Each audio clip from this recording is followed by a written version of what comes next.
نحمده ونستعينه ونستغفره ونعوذ بالله من شرور أنفسنا ومن سيئات أعمالنا من يهده الله فلا مضل له ومن يضلل فلا هادي له وأشهد أن لا إله إلا الله وحده لا شريك له وأشهد أن محمدًا عبده ورسوله أما بعد فإن خير الحديث كتاب الله وخير الهدي هدي محمد صلى الله عليه وسلم وشر الأمور محدثاتها بدعة وكل بدعة ضلالة وكل ضلالة في النار.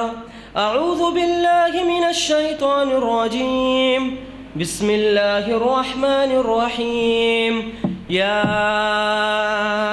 أيها الذين آمنوا اتقوا الله وقولوا قولا سديدا يصلح لكم أعمالكم ويغفر لكم ذنوبكم ومن يطع الله ورسوله فقد فاز فوزا عظيما. يا أيها الذين آمنوا اتقوا الله حق تقاته ولا تموتن إلا وأنتم مسلمون. أعوذ بالله من الشيطان الرجيم. بسم الله الرحمن الرحيم. قاف والقرآن المجيد بل عجبوا أن جاءهم منذر منهم فقال الكافرون هذا شيء عجيب أإذا متنا وكنا ترابا ذلك رجع بعيد قد علمنا ما تنقص الأرض منهم وعندنا كتاب حفيظ بل كذبوا بالحق لما جاءهم فهم في أمر مريج أفلم ينظروا إلى السماء فوقهم كيف بنيناها وزيناها وما لها من فروج والأرض مددناها وألقينا فيها رواسي وأنبتنا فيها من كل زوج بهيج تبصرة وذكرى لكل عبد منيب ونزلنا من السماء ماء مباركا فأنبتنا به جنات وحب الحصيد والنخل باسقات لها طلع نضيد رزقا للعباد وأحيينا به بلدة ميتا كذلك الخروج كذبت قبلهم قوم نوح وأصحاب الرس وثمود وعاد وفرعون وإخوان لوط وأصحاب الأيكة وقوم تبع كل كذب الرسل فحق وعيد أفعجينا بالخلق الأول بل هم في لبس من خلق جديد. وقال الله تبارك عز وجل في القرآن الكريم إنا أنزلناه في ليلة القدر وما أدراك ما ليلة القدر ليلة القدر خير من 1000 شهر تنزل الملائكة والروح فيها بإذن ربهم من كل أمر سلام هي حتى مطلع الفجر.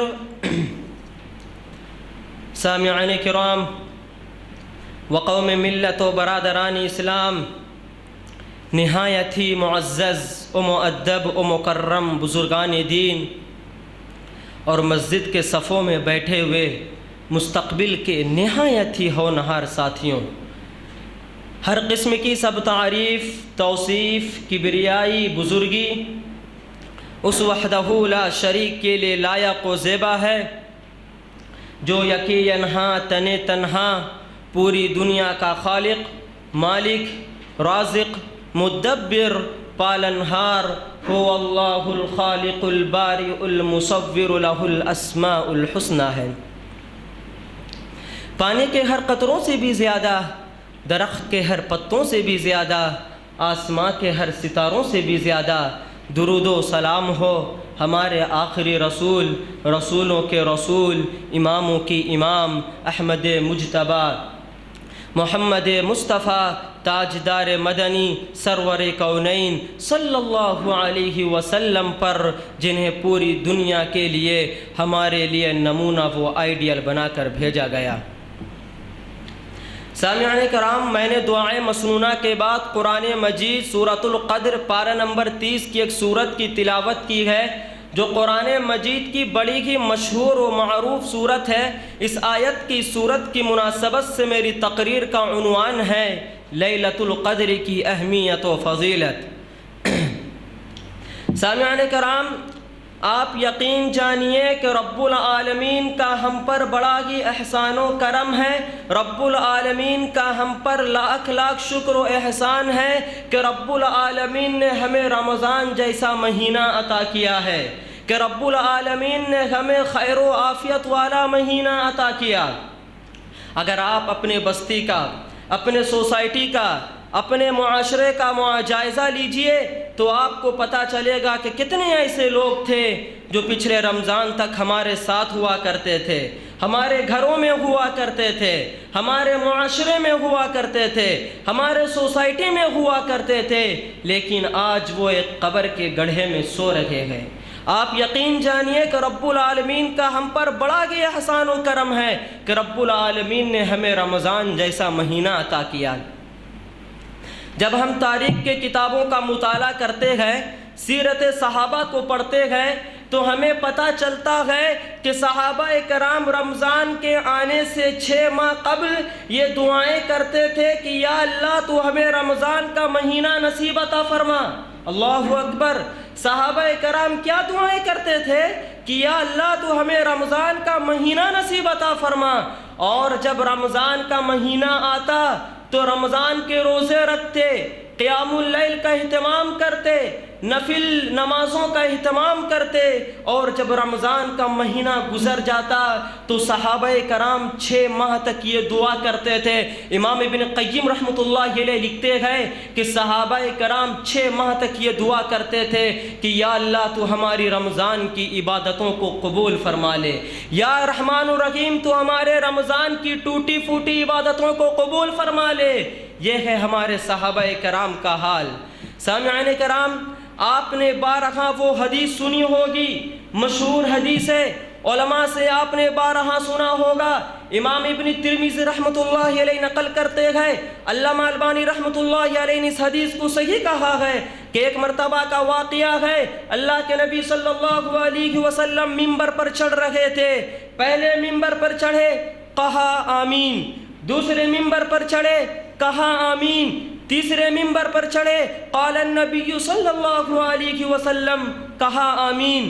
صحابہ کرام جب اللہ کے نبی صلی اللہ علیہ وسلم خطبہ سے فارغ ہو گئے تو صحابہ کرام کے جذبے کو دیکھیے۔ یہاں پر ایک مسئلہ یہ نکلا کہ صحابہ کرام جب دین میں کسی نئی چیز کو دیکھتے تو فوراً سوال کرتے تھے۔ ان کے لیے دین کی کتنی فکر ہوا کرتی تھی کہ جب وہ کسی چیز کو دیکھتے تو فوراً اللہ کے نبی صلی اللہ علیہ وسلم سے سوال کر بیٹھتے تھے۔ اللہ کے نبی سے پوچھتے ہیں صحابہ کرام، آج ہم نے بڑی ہی عجیب و غریب چیز دیکھی، کہ اے نبی جب آپ ممبر پر چڑھے تو کہا آمین، تو اللہ کے نبی صلی اللہ علیہ وسلم کہتے ہیں کہ جب میں پہلے ممبر پر چڑھا تو حضرت جبرائیل آئے اور مجھ سے کہا کہ اللہ تعالیٰ کی لعنت ہو اس بندے پر کہ جو اپنے ماں باپ کو بڑھاپے کی حالت میں پائے اور ان کی خدمت کر کے اپنے آپ کو جنت کا حقدار نہ بنا سکے۔ تو میں نے کہا آمین۔ جب میں دوسرے ممبر پر چڑھا تو حضرت جبرائیل علیہ السلام کہتے گئے کہ ہلاک و برباد ہو جائے وہ انسان، تباہ و برباد ہو جائے وہ انسان جس کے پاس رمضان جیسا بابرکت مہینہ آیا، جس کے پاس خیر و عافیت والا مہینہ آیا اور اس نے اپنے گناہوں کی بخشش نہ کروا سکے، اپنے گناہوں سے توبہ نہ کرے، وہ انسان تباہ و برباد ہو جائے۔ تو میں نے کہا آمین۔ اللہ اکبر! آپ یقین جانیے خوش نصیب ہے وہ شخص، رمضان کا مہینہ آیا، دیکھتے دیکھتے رمضان کے 15 روزہ ہو گئے، چلتے پھرتے رمضان کا آدھا حصہ گزر گیا، رمضان کا نصف حصہ گزر گیا، آپ یقین جانیے خوش نصیب ہے وہ شخص جس نے رمضان کے روزوں کی قدر کی۔ آپ یقین جانیے خوش نصیب ہے وہ شخص جس نے نفل نمازوں کا اہتمام کیا۔ آپ یقین جانیے خوش نصیب ہے وہ شخص جس نے زکوٰۃ و صدقات کا اہتمام کیا، کیونکہ اس نے رمضان المبارک کی اہمیت کو سمجھا۔ سامعین کرام، اس حقیقت سے انکار نہیں کیا جا سکتا کہ رمضان المبارک کا آخری عشرہ نہایت ہی اہم ہے، کیونکہ اس عشرے میں وہ راتیں آتی ہیں جن کی عبادت 1000 مہینوں کی عبادت سے بہتر ہے۔ اللہ اکبر! جب ہم تاریخ کی کتابوں کو پڑھتے ہیں، جب ہم سیرت کے کتابوں کو پڑھتے ہیں، اللہ کے نبی صلی اللہ علیہ وسلم کے بارے میں آتا ہے کہ جب آخری عشرہ آتا، کان اذا دخل العشر احیا لیلہ وایقظ اہلہ وشد مئزرہ۔ اللہ کے نبی صلی اللہ علیہ وسلم خود جاگتے، اپنے گھر والوں کو جگاتے اور کمر بستہ ہو کر خوب عبادت کیا کرتے تھے، خوب عبادت کیا کرتے تھے۔ صحابی رسول کہتے گئے کہ اللہ کے نبی صلی اللہ علیہ وسلم اتنا لمبا لمبا قیام کرتے، حضرت ابو سعید خدری رضی اللہ عنہ نقل کرتے گئے کہ اللہ کے نبی صلی اللہ علیہ وسلم اتنا لمبا لمبا قیام کرتے کہ ہمیں ڈر ہوتا کہ کہیں سحری کا وقت ختم نہ ہو جائے، ہمیں ڈر ہوتا کہ کہیں سحری کا وقت فوت نہ ہو جائے۔ اللہ اکبر! یہ نبی کی حالت ہے۔ اللہ کے نبی صلی اللہ علیہ وسلم کے بارے میں آتا ہے، مسلم شریف کی صحیح حدیث ہے، امام مسلم رحمۃ اللہ علیہ نقل کرتے ہیں کہ اللہ کے نبی صلی اللہ علیہ وسلم اس قدر عبادت کیا کرتے تھے، اس قدر عبادت کیا کرتے تھے کہ پیروں میں ورم آ جاتا، پیر سوج جایا کرتے تھے۔ اما عائشہ رضی اللہ عنہ پوچھتی ہے، یا رسول اللہ کیا بات ہے کہ آپ اس قدر عبادت کرتے ہیں؟ اے نبی، اللہ تبارک و تعالی نے تو آپ کے اگلے پچھلے تمام کے تمام گناہوں کو معاف کر دیا ہے۔ اللہ کے نبی صلی اللہ علیہ وسلم کے زبان سے جو الفاظ نکلے وہ آج بھی حدیث کے کتابوں کے اندر موجود ہے۔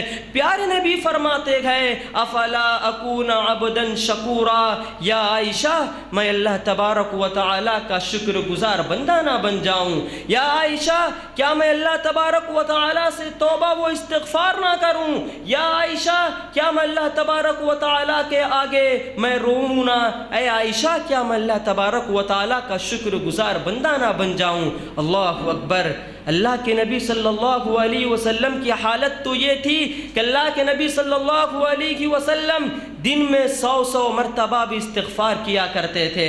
اسی طریقے سے مسلم شریف کی دوسری حدیث ہے، اللہ کے نبی صلی اللہ علیہ وسلم کے بارے میں حضرت عائشہ رضی اللہ عنہ فرماتی ہے، ما لا یجتہد فی رمضان ما لا یجتہد فی غیرہا رمضان، کہ جس طریقے سے اللہ کے نبی صلی اللہ علیہ وسلم رمضان کے مہینے میں عبادت کیا کرتے تھے، ما لا یجتہد فی رمضان، رمضان کے علاوہ اسی طریقے سے اور کسی دوسرے مہینے میں اتنی عبادت نہیں کیا کرتے تھے۔ وجہ کیا تھی؟ کیونکہ اللہ کے نبی صلی اللہ علیہ وسلم کو رمضان کی خیر و برکت معلوم تھی، کیونکہ اللہ کے نبی صلی اللہ علیہ وسلم کو یہ معلوم تھا کہ اس مہینے میں جنت کے دروازے کھول دیے جاتے ہیں، شیطانوں کو بند کر دیا جاتا ہے اور رحمت کے دروازے کھول دیے جاتے ہیں۔ چنانچہ ضرورت اس بات کی ہے کہ رمضان المبارک کا آخری عشرہ نہایت اہم ہے، کیونکہ اس عشرے میں وہ راتیں آتی ہیں جن کی عبادت 1000 مہینوں کی عبادت سے بہتر ہے۔ اللہ تبارک و تعالی قرآن مجید پارہ نمبر 30 کے اندر ارشاد فرماتے ہیں، انا انزلناہ فی لیلۃ القدر، بے شک اس قرآن کو ہم نے لیلۃ القدر میں اتارا ہے۔ دیکھیے، ایک مفسر نے یہاں پر تبصرہ کرتے ہوئے لکھا ہے کہ آپ دنیا کے کسی بھی مذہب کے ماننے والے کتابوں سے سوال کیجئے، اے تورات تو بتا تو کس مہینے میں نازل ہوئی؟ خاموش۔ اے انجیل تو بتا تو کس مہینے میں نازل ہوئی؟ خاموش۔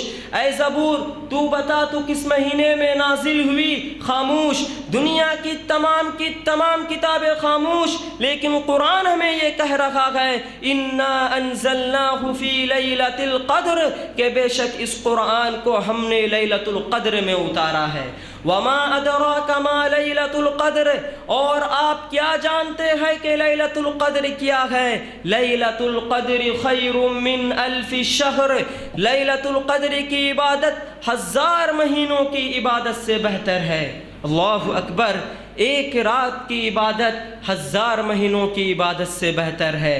اس آیت کی تفسیر میں علماء دین نے لکھا ہے، اس آیت کی تفسیر میں مفسرین کرام لکھتے ہیں کہ اللہ کے نبی صلی اللہ علیہ وسلم فکر مند ہوا کرتے تھے، اللہ کے نبی صلی اللہ علیہ وسلم غمزدہ ہوا کرتے تھے کہ میری امت کی عمریں تو 50 سال، میری امت کی عمریں 60 سال، زیادہ سے زیادہ 100 سال کی ہوا کرتی ہے، لیکن پچھلی امتوں کا حال تو یہ ہے کہ وہ لوگ 60 سال 800 سال تک زندگی گزارتے تھے، 700 سال تک زندگی گزارتے تھے۔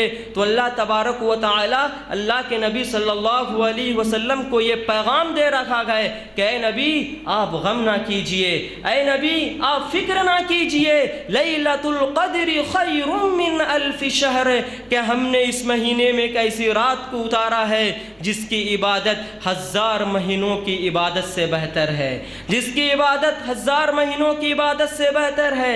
ابن کثیر رحمۃ اللہ علیہ لکھتے ہیں کہ 83 سال 4 مہینے کی عبادت، ایک رات کی عبادت 83 سال 4 مہینے کی عبادت سے بہتر ہے۔ اللہ اکبر، یہ اللہ رب العالمین کا ہم پر کتنا بڑا احسان ہے، یہ رب العالمین کا ہم پر کتنا بڑا احسان ہے کہ رب العالمین نے ہمیں تاک رات جیسی نصیب عطا کیا، ہمیں لیلۃ القدر عطا کیا۔ چنانچہ حدیثوں کے اندر آتا ہے، حضرت ابو طلحہ رضی اللہ عنہ اس حدیث پاک کے راوی ہے، حضرت ابو طلحہ کہتے ہیں کہ ایک مرتبہ کا واقعہ ہے، اللہ کے نبی صلی اللہ علیہ وسلم کی خدمت میں 2 لوگ آتے گئے، اللہ کے نبی صلی اللہ علیہ وسلم کی خدمت میں 2 لوگ آ کر اسلام قبول کرتے گئے، بیک وقت اسلام قبول کرتے ہیں۔ حضرت ابو طلحہ رضی اللہ عنہ کہتے ہیں کہ میں خواب میں دیکھ رکھا ہوں، ان میں سے پہلا جو شخص تھا وہ بڑا ہی نمازی تھا، بڑا ہی زکاتی تھا، حج کیا ہوا تھا، نفل زکوٰۃ کا اہتمام کیا کرتا تھا، صدقہ و خیرات کا اہتمام کیا کرتا تھا، چنانچہ وہ جنگ میں شہید ہو گیا۔ اور اس کے دوسرا بھائی جو رمضان 1 سال کے بعد وفات پایا، جو 1 سال کے بعد وفات پایا، حضرت ابو طلحہ کہتے ہیں کہ میں نے خواب میں دیکھا کہ جو شخص 1 سال کے بعد وفات پایا ہے، یعنی جو شہید نہیں ہوا، وہ جنت میں شہید سے پہلے جنت میں داخل ہو گیا۔ چنانچہ حضرت ابو طلحہ پریشان ہو گئے، حضرت ابو طلحہ تعجب میں پڑ گئے، صبح اٹھتے گئے، صحابہ کرام کے سامنے یہ بات بیان کرتے گئے، صحابہ کرام کو بھی یہ بات بڑی تعجب لگتی ہے کہ جو شخص شہید ہوا اس سے پہلے وہ جنت میں چلا گیا۔ چنانچہ حضرت ابو طلحہ رضی اللہ عنہ اس خواب کی تعبیر کے لیے اللہ کے نبی صلی اللہ علیہ وسلم کی خدمت میں حاضر ہوتے گئے۔ اللہ کے نبی صلی اللہ علیہ وسلم نے فرمایا، اے ابو طلحہ کیا تمہیں پتہ نہیں کہ اس نے اس شہید کے 1 سال تک زندہ رکھا، اس کی وفات 1 سال کے بعد ہوئی، اسے رمضان کا مہینہ ملا ہوگا، اسے لیلۃ القدر کی راتیں ملی ہوگی، اس نے رمضان کے مہینوں کی قدر کی ہوگی، اس نے تراویحوں کا اہتمام کیا ہوگا، اس نے نفل نمازوں کا اہتمام کیا ہوگا، اس نے لیلۃ القدر کی عبادت کی ہوگی، اس نے اعتکاف کیا ہوگا، اسی وجہ سے اللہ تبارک و تعالی نے اسے پہلے جنت میں داخل کر دیا۔ اللہ اکبر، ذرا اس حدیث کو پر غور کیجئے، ذرا اس حدیث پر غور کیجئے کہ اللہ کے نبی صلی اللہ علیہ وسلم کیا فرماتے ہیں کہ اسے رمضان کا مہینہ ملا ہوگا، اسے لیلۃ القدر کی راتیں ملی ہوگی، اس نے اعتکاف کیا ہوگا، اس نے نفل روزوں کا اہتمام کیا ہوگا، نفل نمازوں کا اہتمام کیا ہوگا، ہو سکتا ہے اسی بنا پر اللہ تبارک و تعالی نے اسے پہلے جنت میں داخل کر دیا۔ اللہ اکبر، یہ کتنی بڑی کامیابی کی بات ہے، یہ کتنی بڑی کامرانی کی بات ہے۔ دیکھیے سامعین کرام، ہمارے پاس لیلۃ القدر کی راتیں ہیں، اس رات میں انسان کو زیادہ سے زیادہ توبہ و استغفار کرنا چاہیے۔ حضرت عائشہ رضی اللہ عنہا اللہ کے نبی صلی اللہ علیہ وسلم سے پوچھتی ہے کہ جب آخری عشرہ آ جائے، جب لیلۃ القدر کی راتیں آ جائے تو میں کون سی دعا زیادہ پڑھوں؟ تو امام مسلم رحمۃ اللہ علیہ نقل کرتے ہیں اللہ کے نبی صلی اللہ علیہ وسلم اس دعا کو کثرت سے پڑھا کرتے تھے، اللہم انک عفو تحب العفو فاعف عنی، اے اللہ تو معافی کو پسند کرتا ہے، تو معاف کرنے والا ہے، چنانچہ تو مجھے معاف کر دے۔ دیکھیے اس دعا کو کثرت سے زیادہ پڑھنا چاہیے۔ آئیے اب ہم اور آپ یہ جاننے کی کوشش کریں گے کہ لیلۃ القدر میں کون سے کام زیادہ کرنا چاہیے۔ سب سے پہلی چیز امام ابن قیم وغیرہ لکھتے ہیں کہ لیلۃ القدر میں انسان کو زیادہ سے زیادہ توبہ و استغفار کرنا چاہیے، انسان کو زیادہ سے زیادہ توبہ و استغفار کرنا چاہیے۔ توبہ و استغفار کی اہمیت کیا ہے؟ اللہ اکبر۔ حسن بصری رحمۃ اللہ علیہ کے سامنے کچھ لوگ آئے، حسن بصری رحمۃ اللہ علیہ کے سامنے کچھ لوگ آئے اور کہنے لگے کہ ہمارے گھر میں اولاد کی کمی ہے۔ حسن بصری نے کہا جاؤ استغفار کرو۔ کچھ لوگ آئے، کہا قحط سالی ہو چکی ہے، گلے کی قلت چل رہی ہے۔ حسن بصری رحمۃ اللہ علیہ کہتے ہیں جاؤ استغفار کرو۔ کچھ لوگ آئے، مال و دولت کی بہت ہی کمی ہے۔ حسن بصری رحمۃ اللہ علیہ کہتے ہیں جاؤ استغفار کرو۔ کچھ لوگ آئے، اولاد کی شکایت کی۔ حسن بصری رحمۃ اللہ علیہ کہتے ہیں جاؤ استغفار کرو۔ لوگوں نے پوچھا کیا وجہ ہے، کیا معاملہ ہے؟ سوالات الگ الگ تھے لیکن جوابات ایک ہی تھے کہ استغفار کرو، استغفار کرو۔ تو حسن بصری رحمۃ اللہ علیہ کہتے ہیں کہ میں نے حدیثوں کے اندر پڑھا ہے، میں نے صحابہ کرام سے سنا ہے کہ جو شخص استغفار کرتا ہے، جو شخص استغفار کرتا ہے، اللہ تبارک و تعالی وَمَن يَتَّقِ اللَّهَ يَجْعَل لَّهُ مِنْ أَمْرِهِ يُسْرًا، اللہ تبارک و تعالی اس کے معاملے میں آسانی کر دیتا ہے۔ وَمَن يَتَّقِ اللَّهَ يَجْعَل لَّهُ مخرجا، جو اللہ تبارک و تعالی سے توبہ و استغفار کرتے ہیں، اللہ رب العالمین ان کے لیے نکلنے کا راستہ بنا دیتا ہے۔ تو ہمیں زیادہ سے زیادہ توبہ و استغفار کرنا چاہیے، ہمیں زیادہ سے زیادہ قرآن کریم پر تدبر کرنا چاہیے، قرآن کریم پر غور و فکر کرنا چاہیے۔ بڑے افسوس کے ساتھ مجھے یہ کہنا پڑتا ہے کہ لیلۃ القدر کی اہمیت ہمارے نزدیک وہ اہمیت نہیں رہی جو ہمارے اسلاف کے نزدیک ہوا کرتی تھی، جو صحابہ کرام کے اندر ہوا کرتی تھی، جو تبع تابعین کے اندر ہوا کرتی تھی۔ امام بخاری رحمۃ اللہ علیہ کے بارے میں آتا ہے کہ جب رمضان کا مہینہ آتا، جب آخری عشرہ آتا تو حدیثوں کو لکھنا بند کر دیتے، حدیثوں کا درس و تدریس بند کر دیتے۔ پوچھنے والوں نے پوچھا کیا وجہ ہے کہ آپ حدیثوں کا درس بند کر دیتے ہیں؟ امام بخاری رحمۃ اللہ علیہ کہتے ہیں انزل ھذا القرآن، کہ یہ قرآن کا مہینہ ہے، اس مہینے میں قرآن کو اتارا گیا ہے۔ تو ضرورت اس بات کی ہے کہ ہم قرآن پر غور و فکر کریں، قرآن پر تدبر کریں۔ دیکھیے آج سے 50 سال پہلے، 60 سال پہلے، 70 سال پہلے چلے جائیے، اس وقت خط کا دور ہوا کرتا تھا، لیٹر کا دور ہوا کرتا تھا۔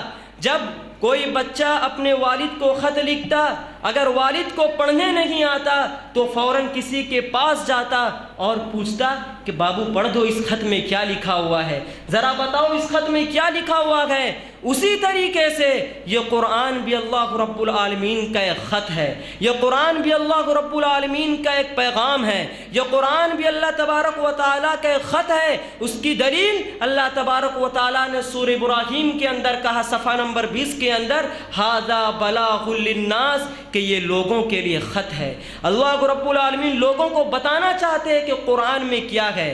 قرآن کیسی کتاب ہے؟ قرآن کے بارے میں امام ابن تیمیہ رحمۃ اللہ علیہ کہتے ہیں کہ قرآن مجید ایک نقشے کی طرح ہے، قرآن مجید ایک نقشے کی طرح ہے۔ جس طریقے سے ایک نقشہ ایک انسان کو سیدھے راستے کی طرف لے جاتا ہے، اسی طریقے سے قرآن مجید ایک انسان کو جنت کے راستے کی طرف لے جاتا ہے، سیدھے راستے کی طرف لے جاتا ہے۔ لیکن آج بڑے افسوس کی بات ہے کہ آج ہم اور آپ نے قرآن سے دوری اختیار کی ہے۔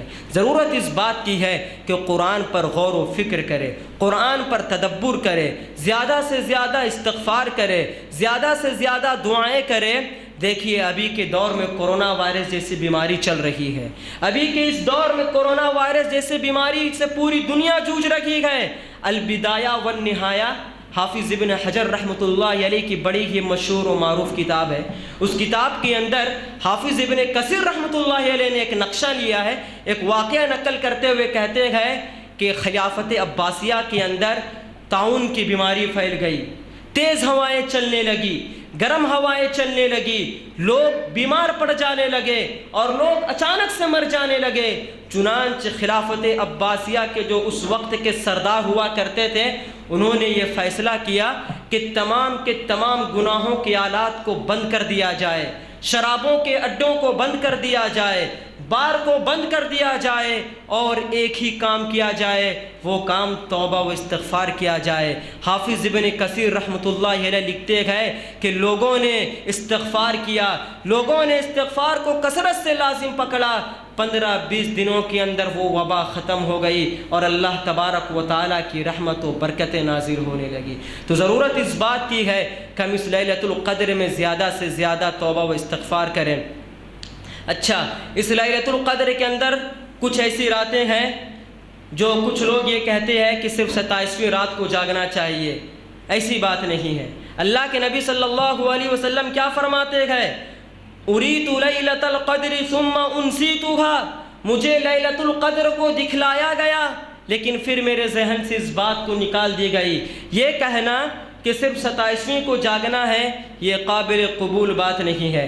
جب ہم تاریخ کی کتابوں کو پڑھتے ہیں، حدیث کی کتابوں کو پڑھتے ہیں، تو ہمیں پتہ چلتا ہے کہ کبھی وہ طاق رات، کبھی وہ لیلۃ القدر والی رات 21ویں رات بھی ہوئی ہے۔ جیسا کہ ابو سعید خدری رضی اللہ عنہ کہتے ہیں، بخاری شریف کی صحیح حدیث ہے، حدیث نمبر 2016، ابو سعید خدری کہتے ہیں کہ ایک 21ویں رات تھی، موسلا دھار بارش ہوئی، زوردار بارش ہوئی، یہاں تک کہ میرے آنکھوں نے دیکھا کہ اللہ کے نبی صلی اللہ علیہ وسلم کے مصلی پر چھت سے پانی کے قطرے گر کر ٹپک رہے تھے، اور میری آنکھوں نے دیکھا کہ اللہ کے نبی صلی اللہ علیہ وسلم جب فجر کی نماز پڑھا کر فارغ ہوئے تو آپ کے پیشانی پر، آپ کے چہرے پر مٹی اور پانی لگے ہوئے تھے۔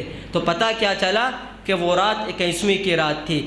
اسی طریقے سے مسلم شریف کی حدیث ہے، حضرت عبداللہ بن انیس رضی اللہ عنہ کہتے ہیں کہ 23ویں رات تھی، 23ویں رات تھی، موسلادھار بارش ہوئی، زوردار بارش ہوئی، یہاں تک کہ میری نگاہوں نے دیکھا کہ جب اللہ کے نبی صلی اللہ علیہ وسلم جب فجر کی نماز پڑھا کر فارغ ہوئے تو آپ صلی اللہ علیہ وسلم کے پیشانی پر، آپ صلی اللہ علیہ وسلم کے چہرے پر مٹی اور پانی کے اثرات دکھ رہے تھے۔ پتہ کیا چلا کہ وہ رات 23ویں کی رات تھی۔ چنانچہ ان حدیثوں کو جمع کرنے کے بعد امام ابن تیمیہ رحمۃ اللہ علیہ، امام ابن قیم رحمۃ اللہ علیہ یہ مسئلہ کہتے ہیں کہ ضروری نہیں کہ وہ رات 27ویں کو ہو سکتا ہے کہ وہ رات کبھی 21ویں کو بھی آئے، وہ رات کبھی 23ویں کو بھی آئے، وہ رات کبھی 25ویں کو بھی آئے، وہ رات کبھی 27ویں کو بھی آئے، اور وہ رات کبھی 29ویں کو بھی آئے، کیونکہ اللہ کے نبی نے کیا فرمایا؟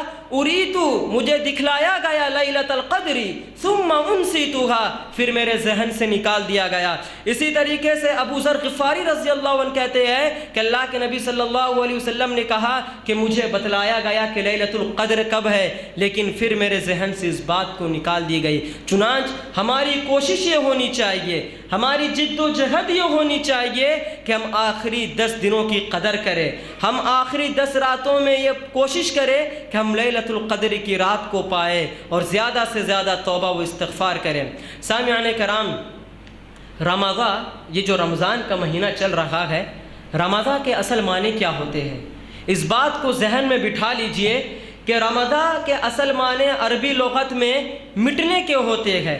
جس طریقے سے لکڑیوں کو جلانے کے بعد وہ خاک بن جاتی ہے، وہ راکھ بن جاتی ہے، اسی طریقے سے جب بندہ رمضان کی 30 روزے رکھتا ہے، تراویحوں کا اہتمام کرتا ہے، اپنے آپ سے گناہوں کو بچائے رکھتا ہے، لیلۃ القدر کے پانے کی جد و جہد میں لگا رہتا ہے، تو رمضان کے آخری میں اللہ رب العالمین بھی اس کے گناہوں کو اسی طرح مٹا دیتا ہے جس طریقے سے لکڑی کو جلانے کے بعد اس کے راکھ اور خاک بچ جاتے ہیں، اسی طریقے سے اللہ رب العالمین اس کے تمام گناہوں کو معاف کر دیتا ہے۔